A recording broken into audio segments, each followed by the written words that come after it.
What can we learn from this election?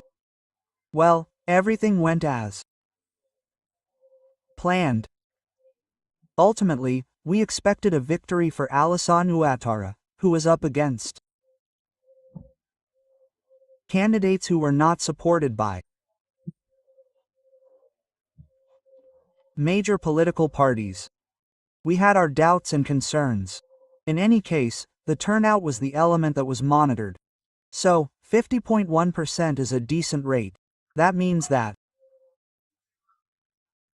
1 in 2 Ivorians turned out to vote, and even then, if we compare it to 2010, for example, when we reached a peak of 80%, that's a significant drop.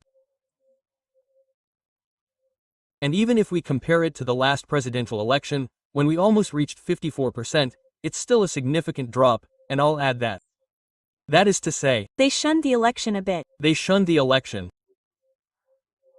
And even if we push the logic a little further, you see that the electorate in Côte d'Ivoire is around 14 million people. In the end, we managed to register 8.7 to about 9 million people. And of these 9 million people, only 50% voted. So there is a lack of love. I think we can say that between Ivorians and politics. So all these elements were elements that were monitored in advance, that had to be monitored, and that is confirmed. And what a great lesson to be learned from this election. We feared excesses because there were candidates who were not accepted by the Constitutional Council, who shunned the election, whose supporters called for demonstrations. So, Tidesham and Laurent. Tiadiam and Laurent Gbagbo. But we realize that in the minds of Ivorians, the previous post-election violence is still very much present. There was this discontent, but there was also this desire not to relive the violence of the past. From 2010 to 21. I think that, in the configuration in which we went to the elections, one of the main issues was the turnout, since, upstream, as has been well recalled, the two main parties, the PDCI of President Tidjane Thiam and the PPACI of Laurent Gbagbo, were not able to have candidates. And one of the issues, precisely in this context, was the turnout.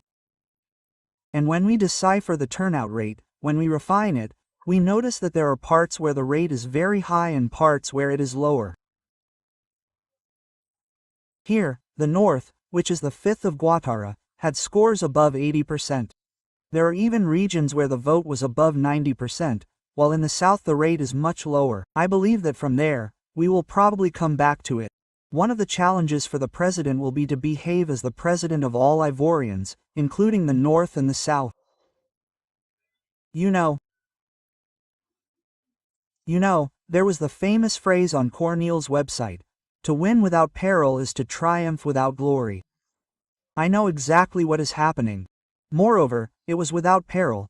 There was no peril since the two major parties were unable to run, the two major leaders were unable to run, and it was without glory because it was a country completely locked down. 44,000 police officers, 700 protesters arrested, 70 who got 3 years in prison. So it's a country completely under lockdown. So, okay, we'll explain that there are problems in the north and so on and so forth. But very, very honestly, I don't think Alassane Ouattara really knew he was going to win again.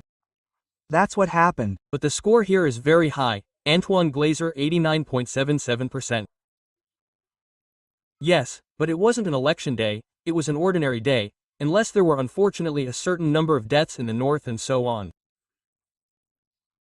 But it was an ordinary day. Besides, we saw all day Saturday, nothing happened. It was a country under lockdown. Francis Patinde. I think the lessons of this election are that there was no suspense. We all knew that Alassane Ouattara was going to be re-elected, especially since he was up against second-rate candidates. Let's call a spade a spade. The two big names in the political class were absent. So what interests me today is to know what the president is going to do with his victory and what he's going to do with the next 5 years. We mustn't forget that the president is part of a select club of the oldest presidents in Africa. He's one of the top 10 presidents, yes, the top 10 oldest African presidents. And now he's about to join another club, a circle of presidents who have served for a long time at the head of state. Fourth term, what for? And each time, there are 7. I would like to point out that 7 is for Cameroon. Okay. That's what's important. That is to say, 5 years ago, the same president. President Alassara had a designated successor, Koulibaly, and unfortunately, the poor man died before the election, the ballot. So, if because the dream, already 5 years ago, of being replaced, I wonder why he did one, he is seeking a 4th term. He had there anyway, almost since 2000 and 2000 to 2010, he had the time to. And God knows if there are a certain number of people around him who are proposing. What we often see, we think that it is among the opponents who have the appetite to lead a country. But in fact no. The president's close entourage, there are people who have been champing at the bit for years who are trying to get too close to the power of the chair. So Alassara was re-elected for this 4th term. A final word on this age, because we always talk about age. We were talking about Biden's age at the time, 83 years old in a country where the population is still very young. Stefan Balling, and even the other candidates, were at least over 60 years old. This gap between these young people and their elites is also something that is striking. It is perhaps ultimately one of the elements that also justifies this low turnout, if I may say so, because when you have a predominantly young population that does not identify with the ruling class, it is difficult to mobilize them. And throughout the campaign and even after the campaign, our correspondents, our special envoys who were in the field said this: when we talk to young people, they all say the same thing, that is to say that we are being asked to go and vote so that our lives can change, but in the end the result is the same. It's the same ruling class that's been there for a very long time, and that 70% of Ivorians are under 35. 70% are under 35. It's not hard to identify with a president who is 83 years old, and that's also part of the things that have, let's say, polluted the pre-election debate in my opinion.